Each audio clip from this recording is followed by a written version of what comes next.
Schemes and scans ఈ రెండు పదాలే ఇప్పుడు తెలంగాణలో బలంగా వినిపిస్తున్నాయి. కొన్ని నర్మగర్భ వ్యాఖ్యలు, మరికొన్ని సూటి విమర్శలు. అసెంబ్లీ సమావేశాలు లేకపోయినా హై వోల్టేజ్ రాజకీయం నడుస్తోంది. చల్లటి చలికాలంలో బొగ్గు మంటలు సెగలు పుట్టిస్తున్నాయి. ప్రశ్నిస్తుంటే పాత కేసులు తవ్వుతున్నారని గులాబీ నేతలు అంటుంటే, ఆ కేసుల్లో వారి పాత్రను కప్పిపుచ్చుకునేందుకు విమర్శిస్తున్నారని హస్తం నేతలు ఆరోపిస్తున్నారు. నైనికోల్ గతంలో పెద్దగా వినిపించని, ఎవ్వరూ చర్చించని అంశం ఇప్పుడు తెలంగాణ రాజకీయాల్లో ప్రధాన అంశమైంది. అటు ఇటు తిరుగుతూ ప్రభుత్వం మేడకు బలంగా బిగుసుకుపోతోంది. బొగ్గు కుంభకోణం అంటూ విపక్షం పెద్ద ఎత్తున విమర్శలు గుప్పిస్తోంది. కేంద్రం జోక్యం చేసుకోకపోతే చీకటి ఒప్పందం జరిగినట్లేనని గులాబీ దండు ఆరోపించింది. ఇటు కేంద్ర మంత్రి కిషన్ రెడ్డి విచారణ కోసం ప్రత్యేక కమిటీ వేస్తున్నట్లు ప్రకటించారు. కాంగ్రెస్ లోని కీలక నాయకుల మధ్య వాటాల పంపకాల్లో తేడాలు రావడంతోనే ఈ అంశం బయటకు వచ్చింది అన్నది బీఆర్ఎస్ ప్రధాన ఆరోపణ.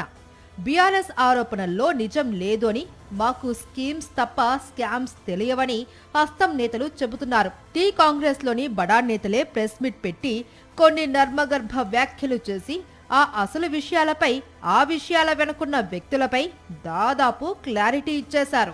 ముఖ్యంగా సింగరేణి సంబంధించిన ఆస్తుల్ని కాపాడాల్సినటువంటి వ్యక్తిగా వీటన్నిటిని చూస్తూ ఉంటే, ఏ రాబందులు, ఏ గద్దలు, ఏ దోపిడీదారుల ప్రయోజనాల కోసమో ఈ కథనాలన్నీ వస్తున్నట్టుగా కనిపిస్తూ ఉంది.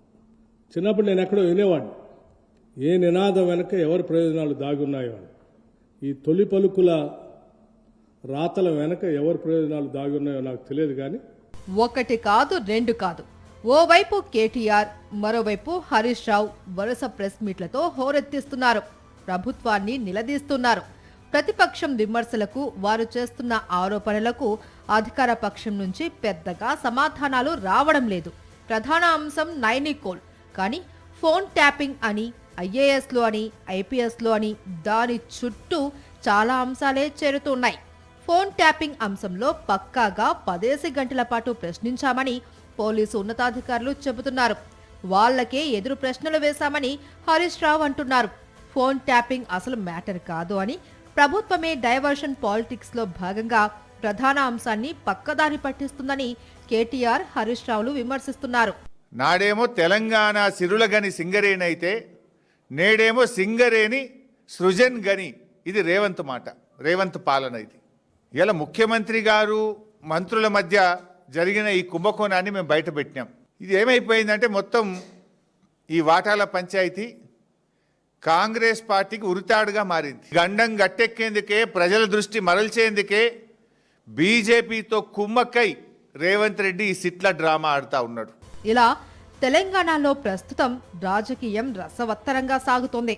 మేడారంను మరిపించేలా, దావోస్ ముచ్చట్లు పక్కకు నెట్టేలా అధికార విపక్షాల మధ్య నైనికోల్ మంటలు మండుతున్నాయి.